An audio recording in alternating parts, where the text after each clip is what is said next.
Well, we so appreciate this opportunity to be able to sit down with you and discuss a lot of the achievements that you've accomplished in a very short time. And from my personal perspective, one of the things I really have appreciated is the designation of full-time SWAT, like STLs and so forth, throughout the different divisions, because for so long, SWAT had been treated like the kind of redheaded stepchild. But there is a legitimate struggle between cases and tactical capability. But I think with prioritizing at least some of these senior positions like the STLs and maybe, I don't know, ATLs as well, I think that goes a long way toward balancing those two competing interests. So that's one thing that I really appreciated from your recent changes. Well, first and foremost, thanks for being here.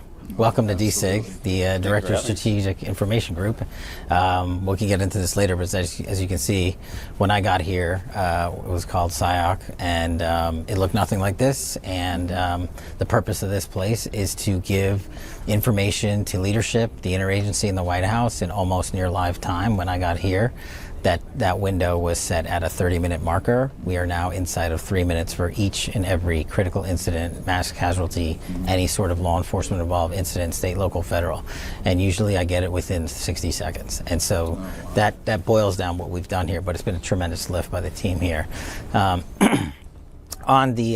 look, our tactical operators, out of our every field office, 56 field offices, we got 56 SWAT teams. And of course we got our SIRG elements and our HRT folks. And I spent some time as a civilian at JSOC, and I thought, look, these guys are our tip of the spear. That's just the reality of what it is. They're kicking down the doors. They're going after the bad guys and chasing down people who are firing at them. So why would we deprive them of the kit and the tools and the resources necessary? Last year we did, I think, 2,800 SWAT ops. Which is a dramatic increase. It's the most the FBI has ever done. The high tempo of that demands a lot from the human that is doing it, from the intel folks and staff that are driving behind it. But one of my first visits was down to the Miami field office when I first got here, and I walked into the SWAT room, and there was just nods on the table, and they were 10, 15 years old. They were unscrewed. They were taken apart. And I said, guys, are we trying to go over like historical nods and where we are now? They're like, no, that's what we use now. We have to fix them. And sometimes they don't work. So I said, that's unacceptable. So we immediately solved that. And we worked with our partners at DOW and the Hill, and we said, look, our guys need nods. They're doing nighttime operations. They need to be able to see. And why that wasn't addressed before goes to what you raised. It was a larger problem. It had never been a focus. So what we did was we treated the SWAT program as an entity of SIRG in terms of funding, so that we were able to treat them as essentially what they are, a tier 1 law enforcement element. And so like JSOC funds tier 1 elements, we are now funding SIRG and SWAT through that to get them the Bearcats, to get them the drones, to get them the nods, to get them the the plates and the vests and the radios and the comms and the vehicle. So it was a massive overhaul. And that was just one way in which we were able to deliver fast results, but also listen to the field when they said, hey, what about our STLs in the field? Why can't we make them, full-time this or that? And I said, well, we can. And so we had to just work overtime to balance the FSL requirements for other needs. And we got to a good spot. And now every SWAT team is treated equally and also nested under SIRG because that way we can break out an entire chunk of funding, and then SIRG can program manage, because they're the best guys to program manage the SWAT operations rather than every single disparate field office. And we added 10 Bearcats last year. That's awesome. I mean, to the SWAT point, when you have so much disparate control over the SWAT elements, you end up, a lot of divisions, whether they prioritize SWAT or not, it affects other divisions as well. And bringing that under SIRG, I think, is a fantastic development. And I know from Miami, my experience on Miami SWAT, that oftentimes you'd have to beg, borrow, and steal from the division, for equipment. So that's really great to hear.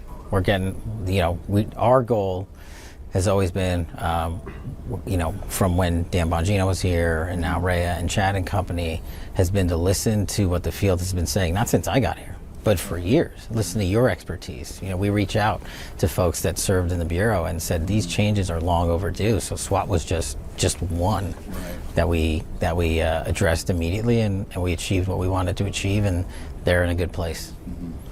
The one thing that I'm really appreciative of is the level of transparency that you've brought to the FBI, and the fact that you've balanced that with the protection of civil liberties. So helping the public understand that while they are desirous to know about information of what's going on with a particular case or event or something like that, you also have to protect the rights of not just the victims, but the accused, because they have due process rights. And I think you've achieved a pretty good balance on that. It's a dramatic shift from the last three directors that I worked for before I retired, which were dramatically different. But I think you're doing a really good job with that. On the SWAT aspect that John was just talking about, I just spoke with the SWAT team leader out of Jackson, Mississippi, and he was appreciative of the attention that's being given there. Especially, it's really difficult in a small office. I supervised the SWAT team when I was down there in trying to balance a very small office with limited resources and address threats as well. And I think there was a time here before you came along that SWAT may have been a little overused and used for things that they probably, it wasn't the best face for the Bureau to put out there to send this tactical team in, when it could have been done a little more low key without drawing unnecessary attention, is what I call it. Well, you're right. Look, SWAT's the hammer, right? They don't do crowd control. That's not their job. And they don't run complex investigations. But all of our SWAT guys are 1811s that have their own caseload. So we have to balance for the enterprise. We can't take away from the mission itself of defending the homeland and crushing violent crime, because a lot of these folks are dual-hatted. But that's also why we changed the SCL program, to make sure, okay, your focus is on SWAT and what your team needs. And then what we were able to achieve was this balance in small offices or large offices.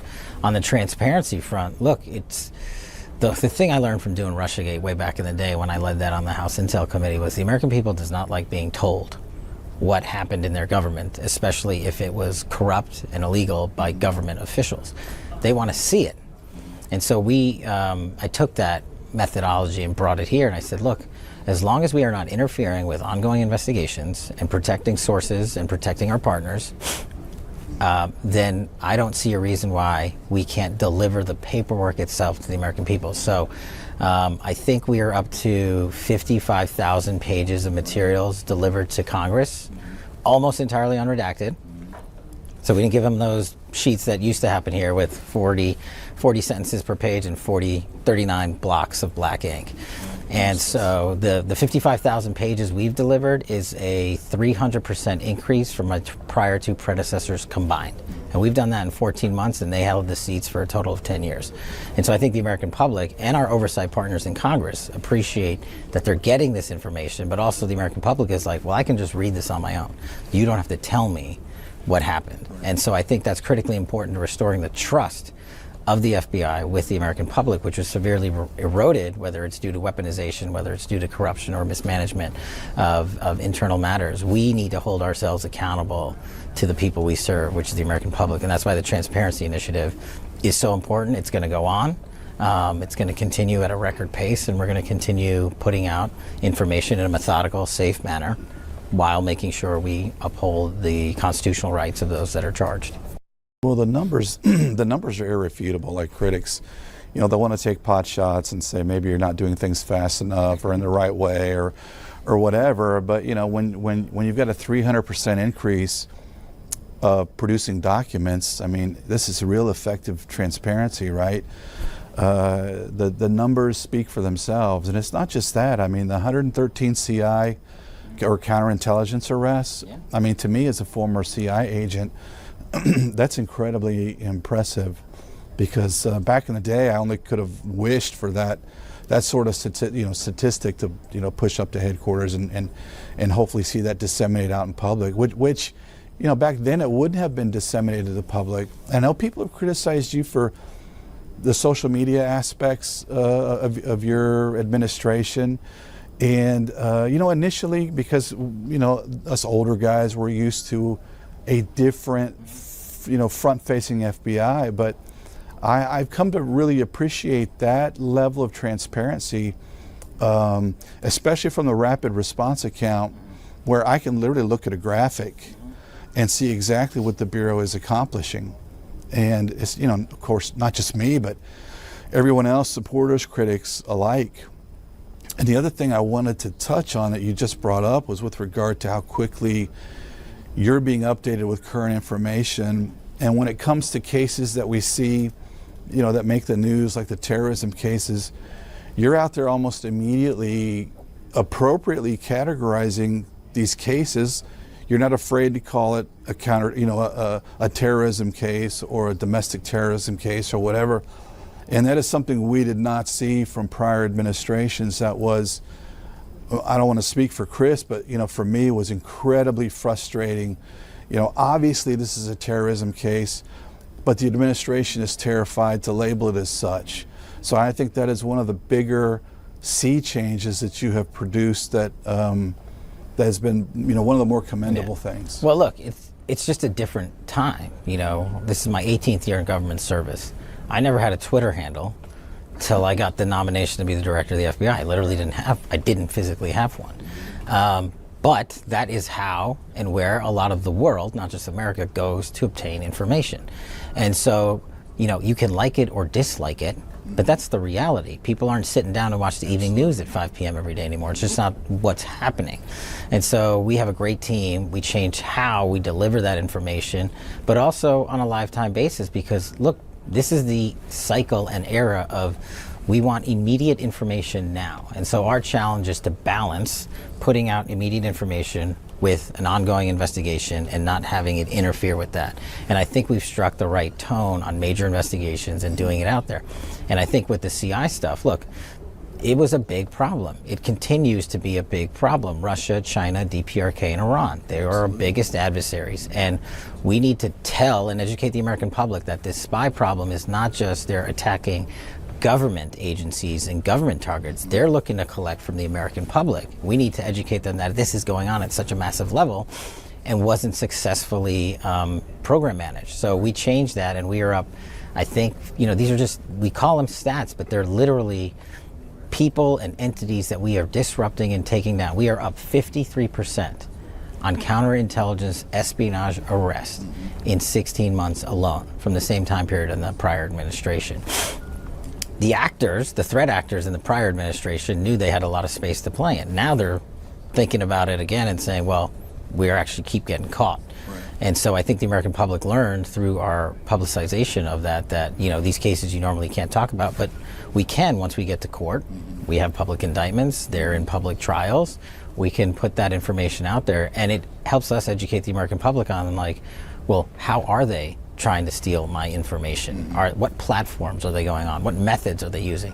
And then our engagement with the private sector and the cyber missions, it's different, but it's interrelated.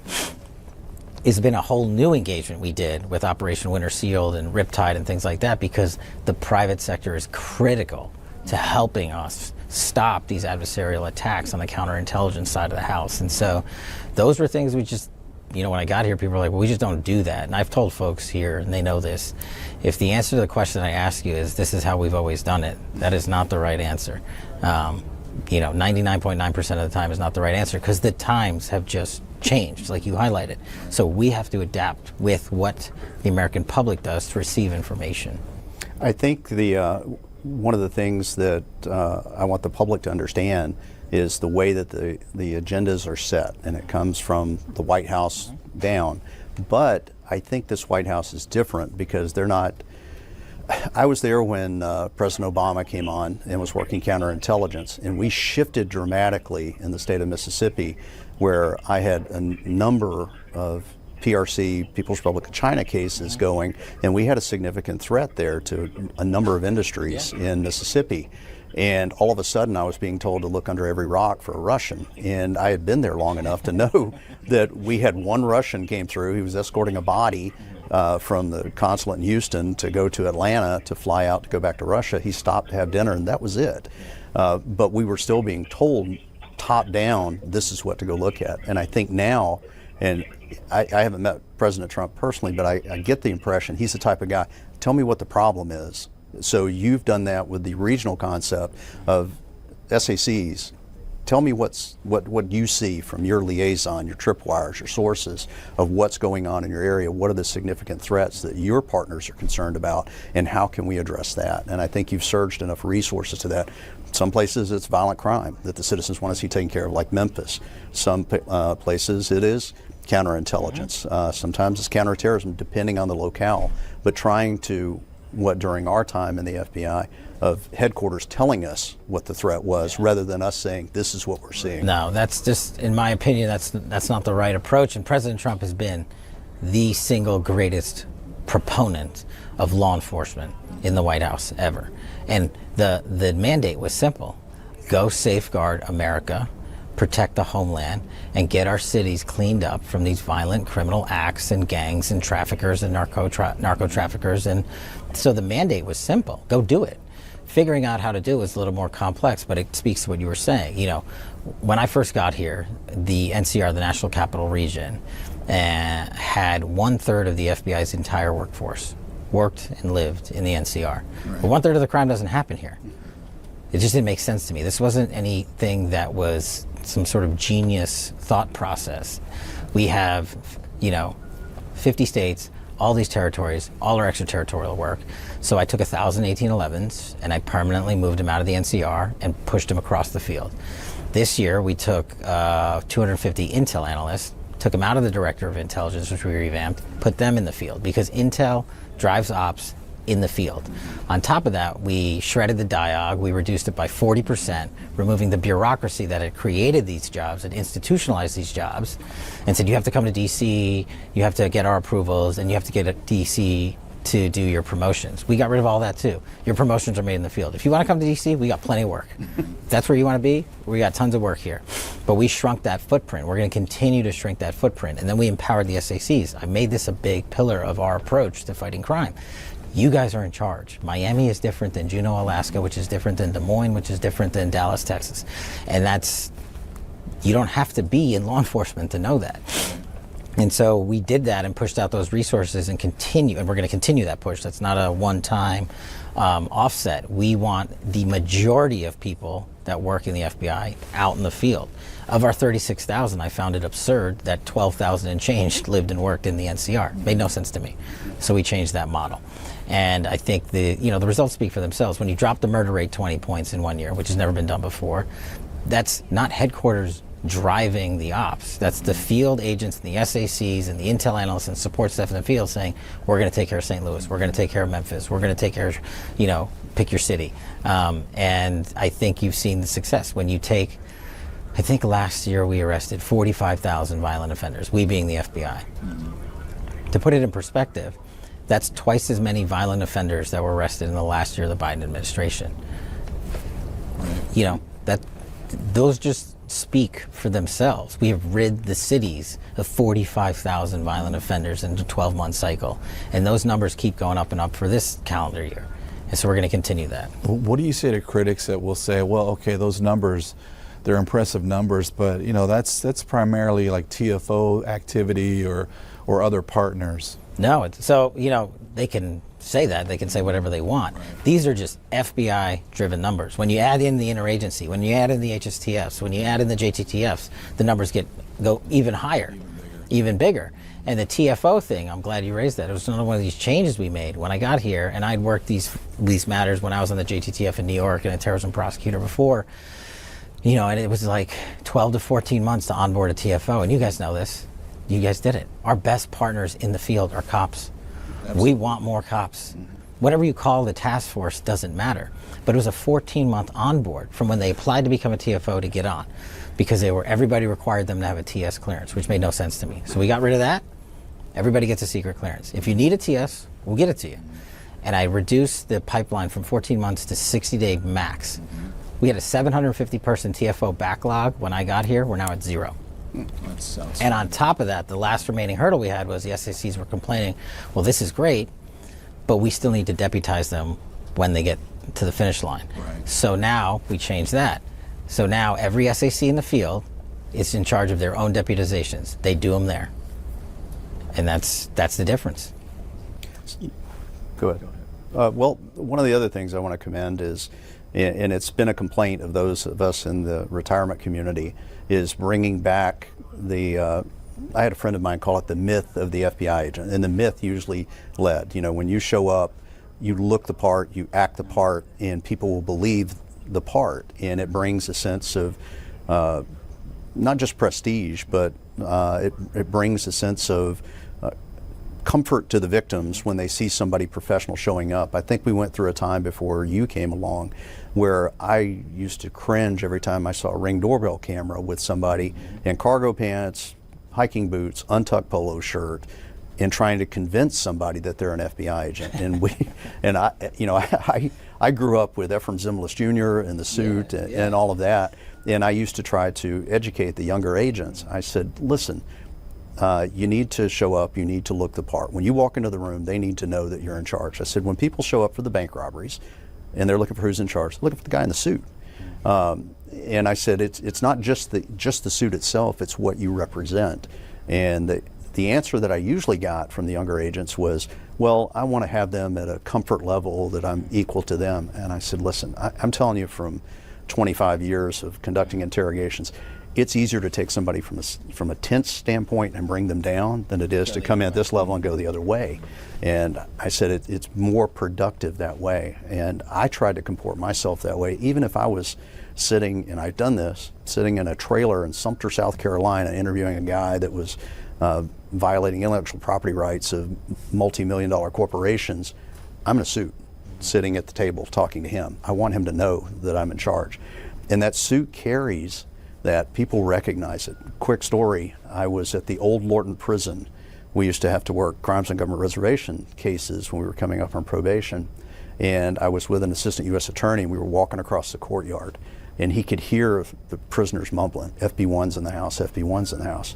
And he said, how did they know? And I said, I don't know, they just figure it out. And he goes, well, what are you gonna do if they try to do something to us? And I said, hey, what I'm gonna do is, what are you gonna do? Because I'm gonna push you down and run away. But he kind of laughed at that, got him to calm down. But that, I think you're bringing that back in compass with, and I know Director Ray had disbanded the DEI programs, but the problem was still there. And you had to face that problem when you came on.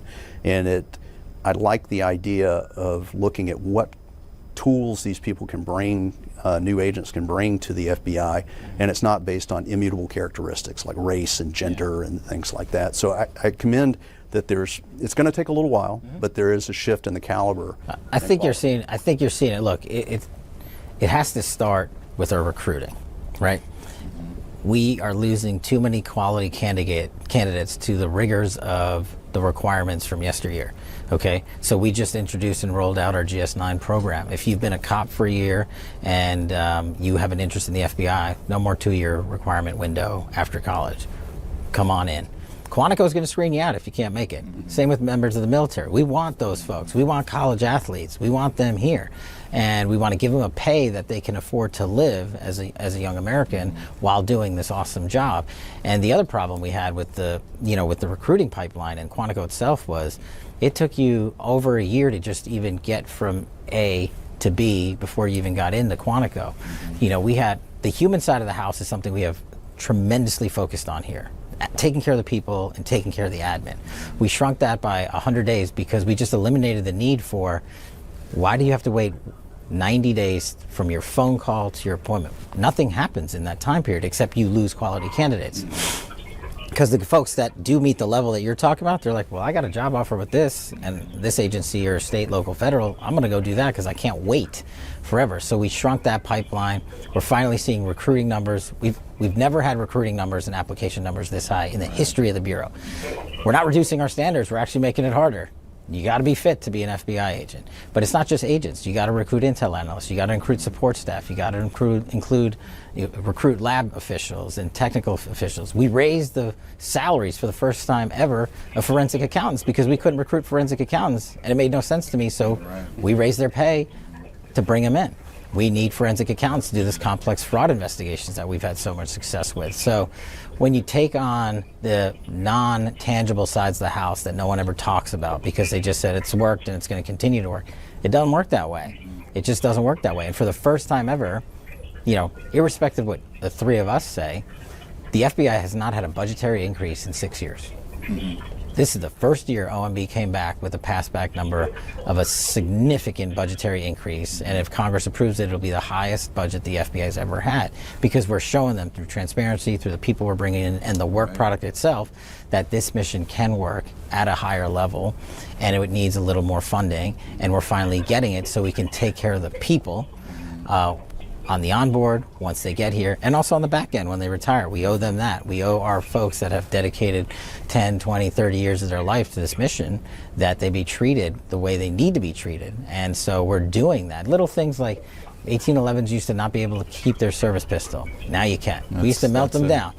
Made no sense to me. Sorry. Well, we'll find yours if we can and get them back to you. It used to drive me nuts to see these weapons just get tossed aside, thrown in little the things like that furnace. just made no sense to me, and it was just a policy. We changed the policy. Thanks. You know, well, we have a great Attorney General in Todd Blanche, who is one of the best partners the FBI has ever had. And he, every time I bring him a problem, 99% of the time, he's like, well, I need you to do that because this is a job we've been charged to do.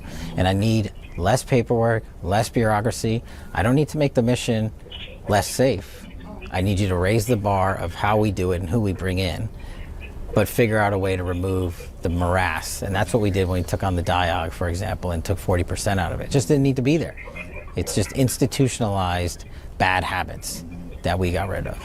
The touching back on the recruitment process of being able to balance shortening the process, taking out the unnecessary hurdles. A lot of that is administrative, just the slowness of a bureaucracy, but at least keeping the standards where they need to be and raising them when needed. Because one of the things that I tell my kids and tell others that are interested in the FBI, it's an achievement. It's not go get a job and I'm going to work for government for a couple of years. It's not easy to get in here. There's very few people that get in. It's a very exclusive, select club. And once you get in, I want you to be proud of it, that it's something that you've achieved. And then once you're on the inside, recognizing the awesome responsibility you have at protecting civil liberties, literally the one thing that you swear an oath to do.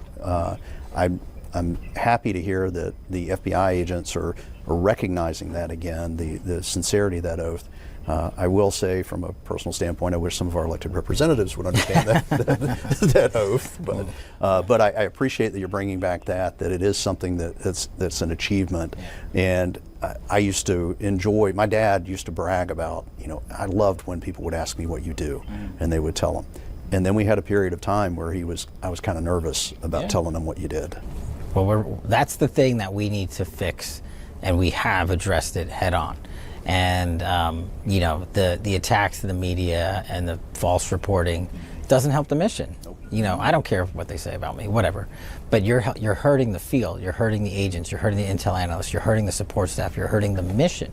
When I go around the country and I talk to police officers and law enforcement and agents and retired law enforcement, they're the ones coming up to me and telling me that the changes we have made have been long overdue. Thank you for making them. Agents in the field are constantly messaging me and saying, thank you for making these changes.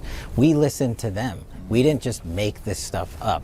We said, what do you guys need to do your jobs? Putting aside the fact that we're going to resource you correctly, what do you need from an admin and human capital standpoint? And what do you need from an administrative standpoint? And we did that across the board, which is why you're seeing applicant numbers go through the roof. And then having a pull-up requirement, we got a lot of heat for that. I'm not asking you to be a special forces operator, but if you want to be an agent, you can do one pull-up. If we're going to chase down a bad guy with a gun on your hip, then you're going to have to be able to do one pull-up. It's a rigorous standard for law enforcement, and we're going to hold to it. If you want to come in and then become a tactical operator in HRT and SWAT, well, there's different quals for that, and you can go through that process. But we're not lightening the load. The workload and the training load is more rigorous than it's ever been because of what you said. Because when they get out there into the field, they represent the FBI, and they have to carry themselves accordingly. It's not just in their appearance, but in their physical fitness and how they present themselves to the American public. The thing we did, last year's campaign was a national focus on how we've delivered and changed for the FBI. This year's focus, if you ask my team, is a regional focus. The one thing I learned is more people watch and listen to regional media and social media than they do national TV. If you look around now, name a period in the time of the FBI's history where you've seen an SAC behind a podium so often in the field, given press conferences. It's not their expertise necessarily, but they've taken the time to learn how to do it. We installed a program to help them how to do it, because we didn't just say, go ahead and do this. We're here to help you. We're here to train you on that as well, because the American public should be hearing about the takedowns and the massive achievements that you're having. You know, one of the biggest problems we have had in this country was localized street gangs. You know, it's the underbelly of both the gun trade and the drug trade. And I'm not talking MS-13s and Tren de Araguas. That's a separate issue that we've handled under the authorities we've been given by the president, thankfully, on the FTO. But we have taken down, I think, something like 2,800 criminal gangs in 1 year. Never been done before. And that has allowed the cities to be cleansed of guns and drugs and thugs. Those three, when you take those three things out, your parks are a lot safer, your communities are a lot safer, your kids are a lot safer. And they are. They just are. You cannot see a reduction in drug overdoses by 20% if what we're doing is not working. This is what I always ask the rhetorical question to the media in Congress. They don't have an answer for. If everything we're doing is wrong, if all these changes are political, as you say, and personal, as you say, then how is it that the FBI has never been this successful? Right. They don't have an answer for it. And getting back to the transparency, and you touched on this with having the SACs behind the podium. I know we went for a while when I first came into the Bureau in the late 90s that, you know, there was actual training of to not just SACs, but actual field supervisors. I went through a 2-week supervisor's course, and we had to stand up and give presentations as if we were conducting a press conference. And then for a while, we got away from that when it was the headquarters down focus. And I think there was an art form to that was lost. And now I'm happy to hear that you're bringing that back, so that it's going on right now. We've got 8 SACs downstairs doing a 3-day program on just that. Okay. So we're keeping it going. And I like the fact that, and I've pointed this out on television and in print, is don't just do the one press conference when the big event happens and then it's radio silence.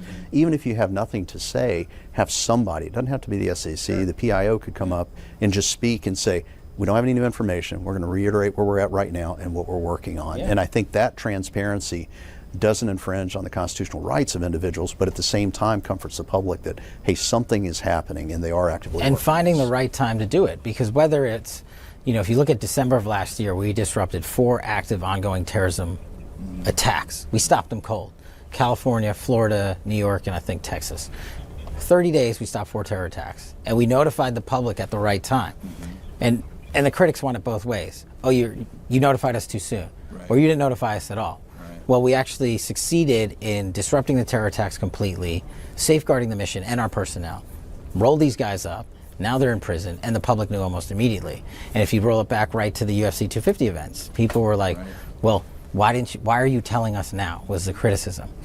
Because we arrested 8 people and they're making their first appearance in court, so it's public anyway, and we didn't hurt the rest of the operation. As you guys have seen, we've been arresting people every week since UFC 250 for the threat stream related to UFC 250. So the balance has been struck, I think, at the highest, most prominent level in terms of, when you talk high profile, you're talking about the biggest sporting event ever at the White House on the lawn, and we were able to safeguard it and tell the world and the American public how we did it and what we were able to do at the right time. Well, a lot of these people, a lot of the criticism that's coming are coming from individuals that don't have any access and that don't have expertise. So it's very easy for someone on social media just to propound, you know, some sort of preposterous theory or opinion with regard to, you know, complex operational activities. But to circle back a little bit about the FBI employee and your focus on employees, you know, in the beginning, you were sort of an unknown entity to me. But when you made that statement after your confirmation about, you know, you don't care what people say about you, you know, you're there to defend the reputation and the work of the agents out on the street. When you made that comment, that really solidified to me that this is a guy that I can get behind. This is a guy I can support, because so many at the time, you know, were clamoring for defund the FBI, you know, abolish the FBI, all this nonsense, right? I mean, America needs the FBI.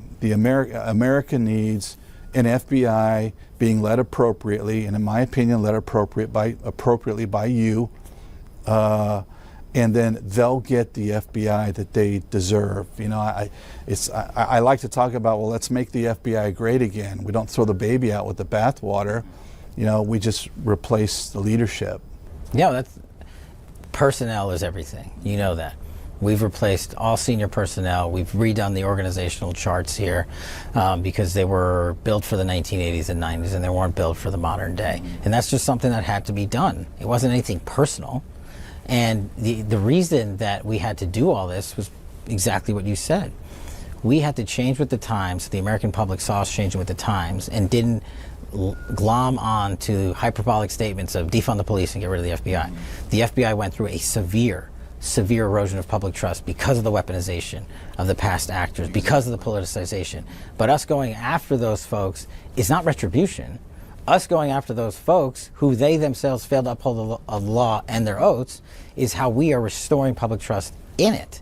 It's the very thing I promised to do at my confirmation. And of course, we're going to get heat because we're destroying the political narratives, right, the false ones that have been created. Everything from Russiagate to things like that are ongoing, like the investigations. This is public, obviously, involving Jack Smith and everything else. Yeah, those now. What did we just hear from Senator Grassley? Thanks to our transparency initiative, a number of senators, I think it was 40, were. Text messages and phone calls were surveilled by the Department of Justice, sitting United States members of the House and the Senate. In what world is that okay? Right. You know, are you telling me Chairman Grassley and his counterparts are criminals? No, that's the weaponization of the FBI that we are now exploiting and showing to the American public. And then, of course, the last piece is the accountability piece. And I know everybody wants it yesterday, but you guys know better than anything. It takes a little bit of time to break decades of institutionalized weaponization, expose the corruption, and then the last piece is holding them accountable, which we are working overtime on.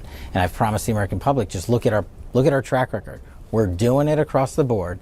The hardest lift, and one that we are and will succeed on, is exposing those that worked in government, that they themselves generated the biggest politically charged, baseless operations in FBI history. And when we hold those people accountable, then we'll have completed, I think, the mission. And this is something I've experienced with at least one past director, and we can talk offline about which one that was, what happened. I'm a big proponent, as are a lot of people in mine and John's circles, that publicly praise, constructive criticism in private, not putting it out there, because what we see from some former FBI agents, not retired ones, that they want to come out and they want to provide that criticism and lead with that. And then John and I are adept enough to look at it and say, well, that's just a grift.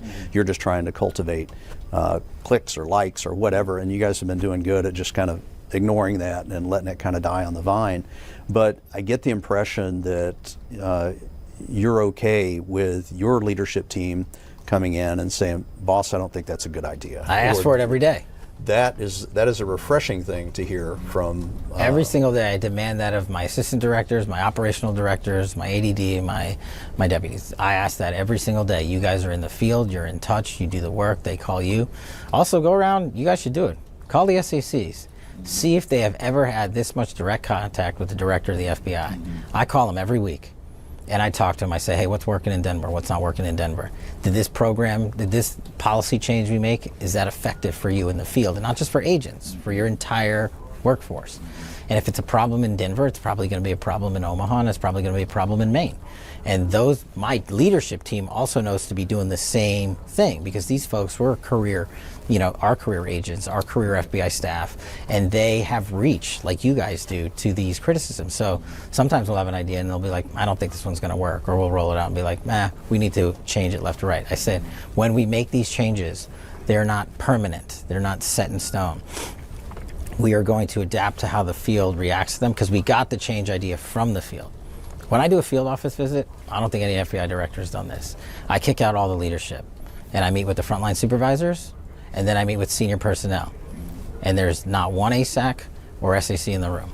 And I give them as much time as I can give them to say, it's the most important feedback I get. Yeah, it's a good It's the most important feedback I get because they're honest, they're open, there's no retribution, there's no wrong question or answer. I want that information to get to my team. I take it back here, and then we say, wow, we weren't tracking that. And so I think if you ask the careers that are here, they'll tell you that process is working. And also we're moving faster than we've ever done, faster than we've ever moved. And we're not cutting corners. I said, we can't do that. The mission requires us to maintain the integrity of the mission, but the current times demand that we move with the speed of the adversary. Yeah. If I could ask real quick about FISA. Yeah. And I know people are very concerned about it. It is the FISA warrant process. It is a warrant process. I understand 702 is a little bit different, complicated, but I really enjoyed your fix, your really simple fix in Government Gangsters for some of the issues with FISA court and the failure of the Bureau to provide exculpatory information and all that type of thing. The streamlining of the dialogue, has that altered for the Bureau FISA policy at all? Was that addressed? It's a combination of the two. So FISA is a little bit of a different animal, as you guys know, but it also suffered from the same overkill from administration that the rest of your search warrant and Title III process or what have you, right? Getting a promotion, anything like that. So what we did was we came in and I said, do not bring me one FISA package that does not have every piece of exculpatory information that you can possibly obtain. And I literally built that into every package. It is front and center. This is the DROG we have, this is the exculpatory information we have, this is the information in between, we don't know which way it goes. We are upfront about it, and because we're responsible for that. It's a powerful tool that keeps our nation safe. And so we also, there used to be a 3-strike rule on, in terms of whether you're talking queries or just access to FISA data. There's no 3 strikes. You're trained. You know what you're doing. If you misspell a name, okay, we got you. Some of these selectors are complicated, no problem. But you're out. And we've also made it where during the FISA process and the warrant and application process where I don't need 4,000 people looking at it. I need the smartest folks looking at it, making the correct decisions, and then partnering with DOJ ultimately to get it across the finish line. And so that's another thing that we've streamlined. We've also, we won't have a chance to talk about it today, but the modernization of the FBI is maybe the thing I'm most proud of. When I got here, we had 2 AI use cases, 2. We just hit our 110th. I went out to the private sector. We got AI at CGIS. I got AI at NTOC. I got AI on our classified systems and our unclassified systems. We just launched an app on people's phones, Copilot app with AI on it to help them put together documents and research and things like that. We are bringing in technology. We are fixing our entire backbone infrastructure because for the last 10, 20 years, nobody did anything. They just put a Band-Aid on a gunshot wound and said, well, this is a patchwork, we can fix it. We literally scuttled it and have brought in the IBMs, the Googles, the Metas, the Microsofts, and the AI partners that are out there on the large language models and said, we need you in. And you know what they said? We're going to come in. We're going to come in at a huge discount because we agree with your mission, and we owe that to the field. And so the modernization of this place, so we can give the same toolkit to Bangor, Maine, as we do to Louisville, Kentucky, as we do to San Francisco, California, that's the standard. And if you talk to the people here now, the amount of tech modernization we have done has been maybe the most impressive feat we've done. And the fact that we're doing it on all 3 of our enclaves, which has never been done before, and people said we couldn't do, we're achieving that mission. So the AI and the modernization on the tech with the private sector has been maybe one of the best things we've done. That's a nice thing to hear coming from someone that we didn't have cell phones in the FBI when I came in. So we just had a calling card. If I needed to call the office, I could pull over to a payphone and dial a number, the Let's card and all of that stuff. It was a different time. But the tempo of the FBI is what I like to hear that is coming back. There was a concern of mine for a period of time. This was during the past administrations. I said, I was here at WFO on 9/11. I responded to the Pentagon that Tuesday, and there was a point that if somebody had asked me, do you think that the FBI could respond and at that tempo that we did on 9/11. And I said, I don't know if the caliber of the people are there like they were then. We didn't complain about the 18-hour days. I mean, I left my squad in September. I didn't see it till February. And, you know, and I've lost, you know, 3 of my best friends to cancer since then. I get checked out every year for cancer because of my exposure there. And, you know, I just looked at that tempo, and I'm starting to get a little more comfort that that tempo could be achieved again if we had a major event. I hope that the caliber of the agents coming in keeps supplementing that, and we get back to that myth of the FBI agent, that when you walk in, they know who you are, they know what you're about, and that you've got individuals that go out there and put their country first, Constitution first, civil rights. Yeah, to achieve that, you know, that's a major goal of ours, and I think we have achieved and are going to continue to achieve it. One, we've talked about the human side of the house and the admin side of the house and the onboarding and the applications in Quantico. But to continue to achieve that, you have to do this. You have to present a command center that you see in the movies. If you saw this place 14 months ago, you'd laugh at it.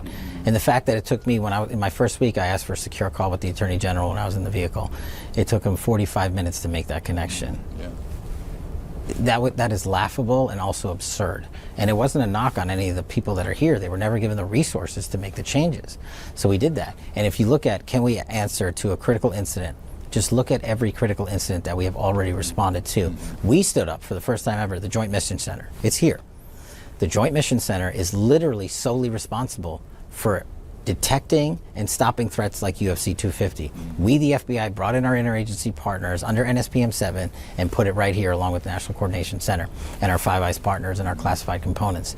And because we stood that up and took the time to build places like this and co-locate people, we are now able to operate at that tempo. When there's a critical incident, Scott and his team have a strike card for me in 60 seconds. This is where it happened. This is our resources. This is how far away they are. We're the lead. State and locals are the lead. They need ERT.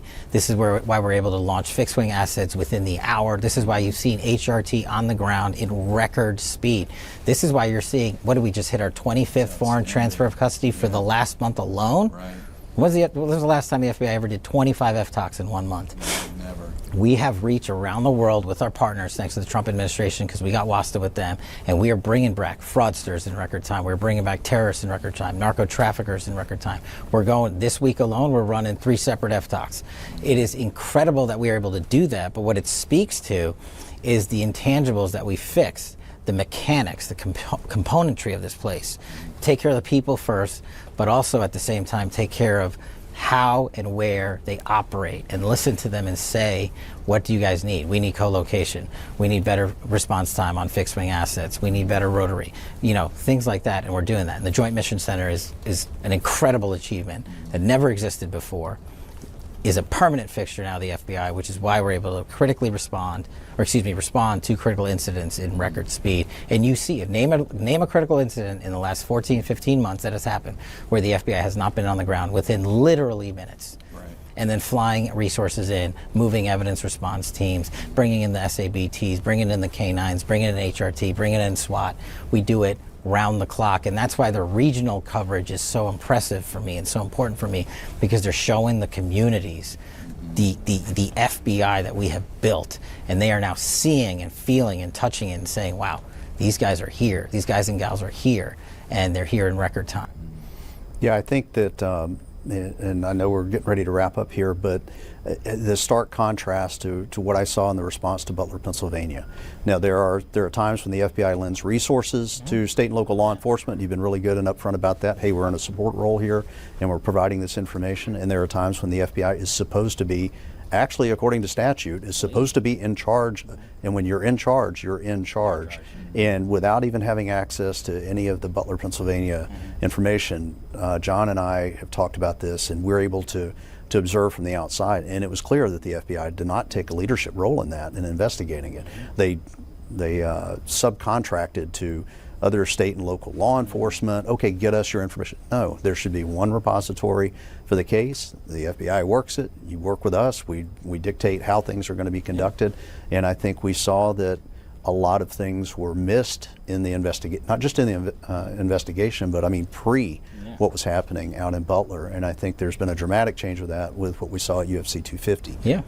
I mean, look, when we're the lead, we're the lead. That's what I tell people. When we're not the lead, we're in a support role. Nancy Guthrie case is a perfect example. That is a state and local matter. We don't ever want to overstep and do something that we're not. That's why we have law enforcement partners.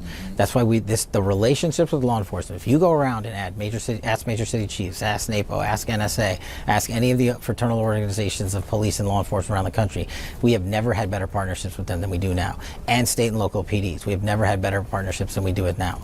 Indian country, it has never been a priority for this FBI. It is a priority, and we are kicking ass in Indian country. And it's awesome because it is a part of the country that most people don't see or touch, but they are equally impacted by violent crime and gangs and trafficking and kids that are being brutally violated and assaulted. And we can't ignore that. So that's our lead mission. We're the lead there. And we can't not be there. And so we've made that priority abundantly clear. When we respond and we're the lead, and we're going to let you know it. But we cannot do this job without our partners, whether we're the lead or whether we're in support. Right. Our partners across law enforcement are the most important resource we have. And I've made that the priority everywhere I go. Even when we're talking overseas stuff. Look at what we're doing in China. We literally went to Beijing for the first time in 11 years. Nobody had been there for the FBI. And we got the fentanyl precursors turned off, saving tens of thousands of lives thanks to President Trump's engagement with Xi Jinping. Never could have happened before. The work on scam centers, we won't even be able to get into that today, but we're taking down scam centers in Southeast Asia and the Middle East, and we've already done $14 billion in scam center scuttling and disruptions. Think about the senior citizens that will not be victimized of their life savings because of this work we're doing. We're doing so much of a mission that people don't recognize that we're the lead. Nobody else is going to do it, and we are statutorily the lead, so we're doing it. And we're trying to advertise. And I say this to the folks here, and you guys know this better than anyone. Nobody joins the FBI to show off what they do. They just don't. Right. But, my job is to show it off. My job is to showcase their work and show the American people that this is what they're doing for you, not just coast to coast, but around the entire globe. And, one day we'll have to sit down and we could probably spend an hour on just the cyber work that we never got into, but it's been an impressive campaign on the cyber front and protecting our critical infrastructure and engaging with private sector directly in ways that we've never done before. And the cyber mission has never been more successful. I just want to highlight something you said real quick. When you're talking about how important those local partnerships are, how actually critical they are, I get asked that Nancy Guthrie question a lot. Why doesn't the FBI just come in and take over? And people don't get, without those local partnerships, the Bureau really is tremendously handicapped. So I was glad to hear you say that. Yeah, it's, state cases are state cases, local cases are local cases. That's why we got sheriffs and PCs and police departments and tribal officers, but our cases are ours and our investigations are ours, and we're always going to offer assistance, whether we're in the lead or not.